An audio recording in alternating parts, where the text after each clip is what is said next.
Buenos días, mi nombre es Andrés Herrera Carrasco y estoy cursando la experiencia educativa de otorrinolaringología y soy diestro. Y en este video les voy a mostrar el procedimiento para el taponamiento nasal anterior y posterior. En primer lugar, tenemos que saber que el taponamiento va a depender del tipo de sangrado, así que vamos a identificar si se trata de una epistaxis anterior o posterior. Después vamos también a averiguar el lado del sangrado y por último, ante una epistaxis bilateral podríamos pensar en un origen posterior. Si en la exploración inicial no podemos determinar el lado del sangrado, vamos a realizar un taponamiento anterior bilateral. Si a pesar de este taponamiento bilateral el paciente continúa con la epistaxis, más a favor de lo que va a ser un origen posterior. Bueno, ahora iniciando con el taponamiento anterior, primero hay que saber que en las epistaxis anteriores y en las difusas el tratamiento es un taponamiento anterior. Para el taponamiento anterior primero debemos sentar a nuestro paciente en lo que va a ser un sillón con un respaldo alto y aparte le vamos a colocar un lienzo bata que le vaya a cubrir la mayoría del cuello y el tórax. Previo a realizar el taponamiento vamos a preparar lo que son tiras de algodón empapado con vasoconstrictor para ayudar a detener el sangrado, que en primer lugar podríamos ocupar oximetazolina al 0.05% o fenilefrina al 0.25%. con un anestésico local, como puede ser la lidocaína o la gilocaína spray al 10%. En caso de que el paciente tenga alguna contraindicación, con el uso de los vasoconstrictores, podemos usar una solución de agua oxigenada al 50%. Ahora, para iniciar, con ayuda de un rinoscopio, vamos a introducir los algodones en la fosa nasal y esperar de 5 a 10 minutos.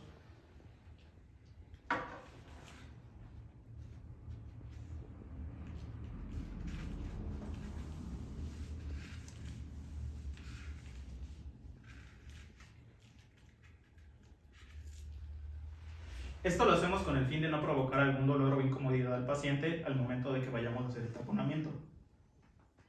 Como principal alternativa y de la forma más sencilla, lo que vamos a hacer es vamos a colocar de guía un hilo al extremo de cada tórula y estas las vamos a untar con vaselina de la siguiente manera.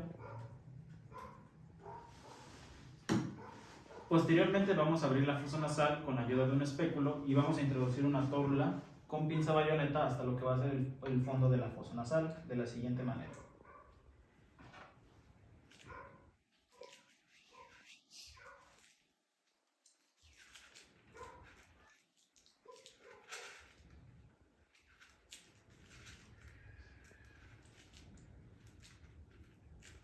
Posteriormente vamos a retirar la pinza y reposicionar el espéculo bajo la tórula y luego con la pinza reposicionar la tórula ya introducida hacia el techo de la fosa nasal de la siguiente manera.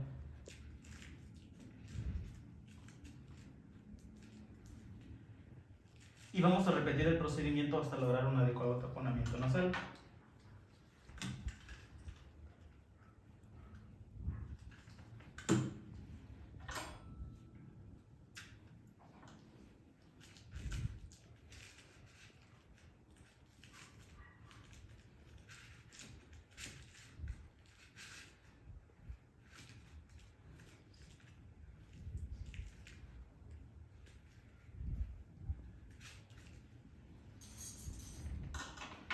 Después de cualquier taponamiento es recomendable colocar una bigotera nasal. Esto es para evitar el taponamiento que se salga. Se empapa de restos hemáticos, por lo que se va a necesitar ser cambiada aproximadamente cada 2 o 3 veces al día.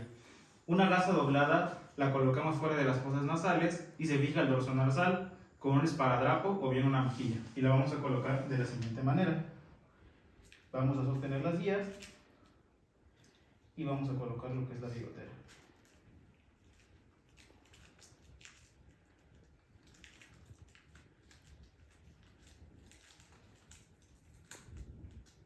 Continuando con el video, ahora vamos a ver lo que es el método de la gasa orillada.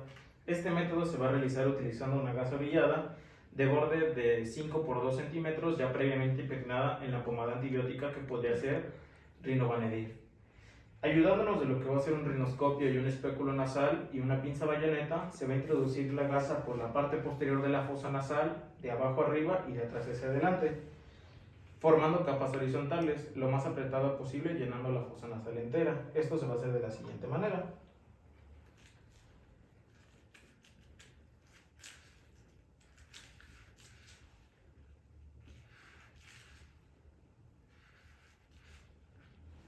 Una vez terminado el procedimiento, no hay que olvidar que hay que dejar el extremo inicial asomado por la nariz para que no se descogue el taponamiento hacia el orofaringe.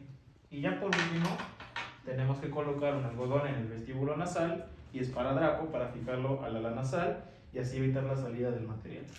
De la siguiente manera.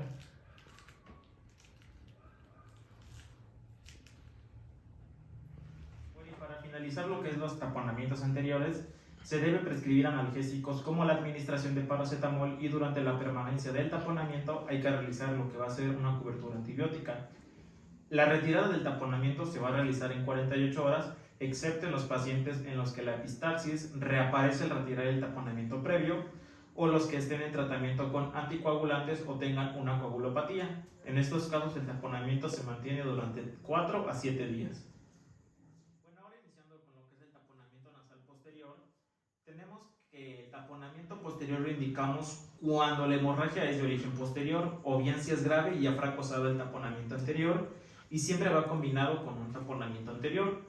El taponamiento posterior sella la coana, por lo que evita la respiración de sangre e impide el deslizamiento hacia la faringe del taponamiento anterior.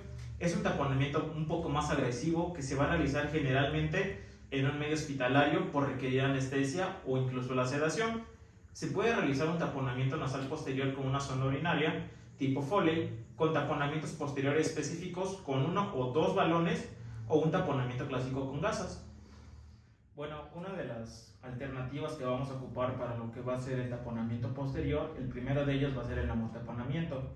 Este va a ser simple, es un tipo de taponamiento con balones neumáticos recubiertos por una gasa de lo que va a ser carboximetilcelulosa que va a ayudar a la agregación plaquetaria o que también es comercialmente llamado como Rapid Rhino. Hay de dos tipos, de un solo balón para un taponamiento más anterior y de lo que van a ser dos balones. El procedimiento que vamos a realizar es el siguiente.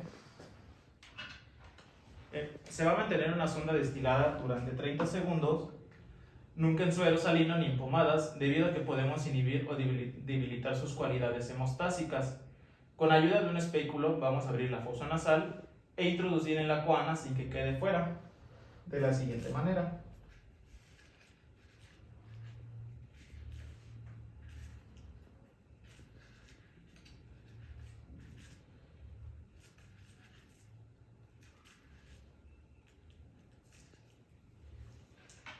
Una vez que hayamos introducido esto, vamos a inyectar aire hasta comprobar el cese del sangrado en orofaringe.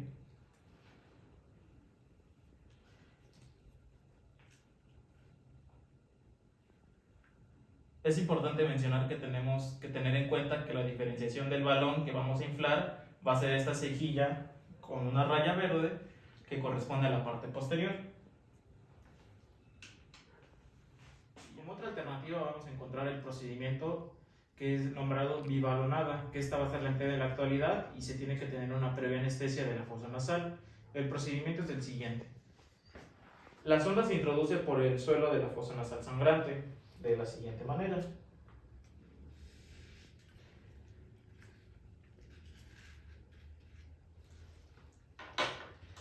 La sonda tiene dos balones. El balón distal, que es para la parte posterior, se llena con 10 mililitros de lo que va a ser el suelo fisiológico.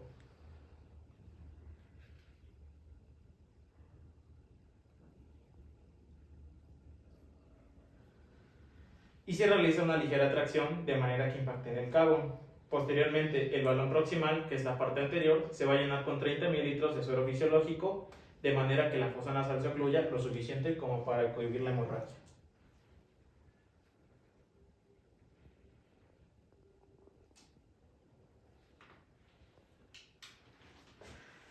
Lo podemos mantener de 3 a 5 días tirando poco a poco y si el paciente vuelve a sangrar al retirar algo de presión, volvemos a inflar y si no vamos deshilachando poco a poco durante los días siguientes.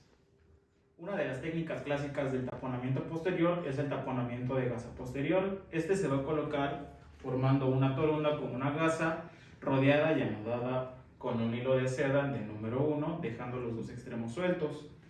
Este lo vamos a colocar ayudándonos con una sonda Foley que vamos a introducir por la fosa nasal, pasando a través de la garganta.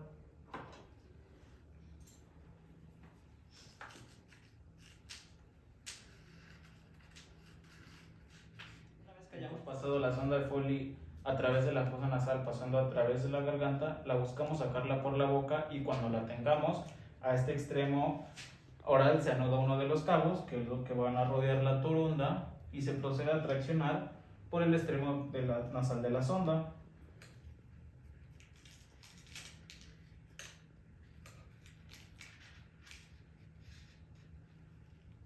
Intentando introducir la torunda anudada desde la boca al cabo hasta conseguir que ésta se aplique lo más posible a las paredes de lo que va a ser la nasocavidad. Una vez que la torunda se encuentra en el lugar adecuado, finalmente se va a realizar un taponamiento nasal anterior en la fosa nasal correspondiente.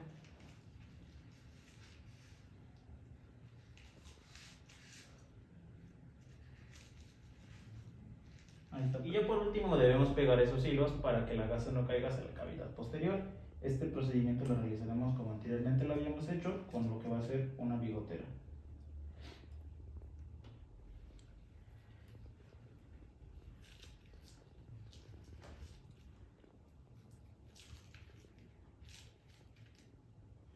Otra de las alternativas que también podemos utilizar es llevar el procedimiento con una sonda Foley tanto del número 14 o 16, comprobando que la sonda funciona adecuadamente. Este lo vamos a realizar abriendo la fosa nasal con ayuda de un espéculo y se va a introducir suavemente la sonda con el balón no hinchado por la ventana nasal correspondiente, impregnada con vaselina estéril, hasta que se visualice en la orofaringe por detrás de la úvula, de la siguiente manera.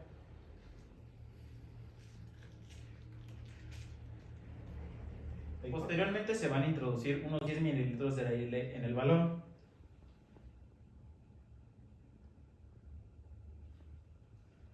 Y entonces se va a retraer el catéter de forma suave pero firme entre la coana posterior. Este balón hinchado ocupa el espacio del cabo, bloqueando las coanas e impidiendo que la sangre caiga hacia la faringe. Lo que vamos a hacer es que vamos a fijarlo al vestíbulo nasal mediante la seda fuerte que se anuda al vestíbulo nasal sobre una gasa enrollada. O un ayudante debe traccionar la zona donde seguidamente se va a realizar el taponamiento anterior de la fosa con gasa de borde orillada de la siguiente manera.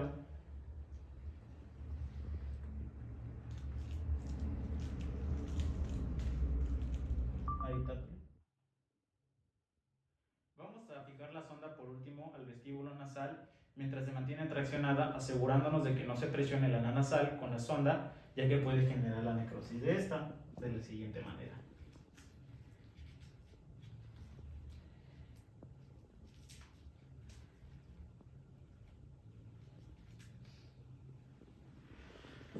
El taponamiento posterior se puede mantener mínimo alrededor de unos 7 días en función de la causa de la epistaxis. Siempre prescribiremos analgesia y antibióticos. Al retirarlo se va a recomendar desinflar el globo de la sonda aspirando el suero, dejarlo colocado y mantenerlo aproximadamente entre 12 y 24 horas. Si no vuelve a presentar hemorragia, se retira el taponamiento. Y ya para finalizar, vamos a realizar el procedimiento de la cauterización. Esta es otra opción de la cauterización del vaso sangrante. Aquí debemos de tener muy claro cuál es el punto sangrante.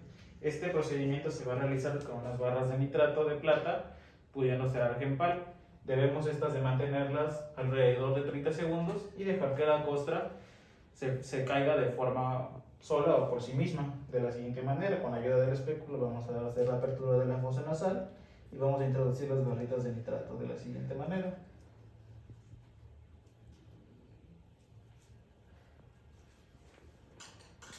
Bueno, eso sería todo de mi parte respecto al video de taponamiento nasal.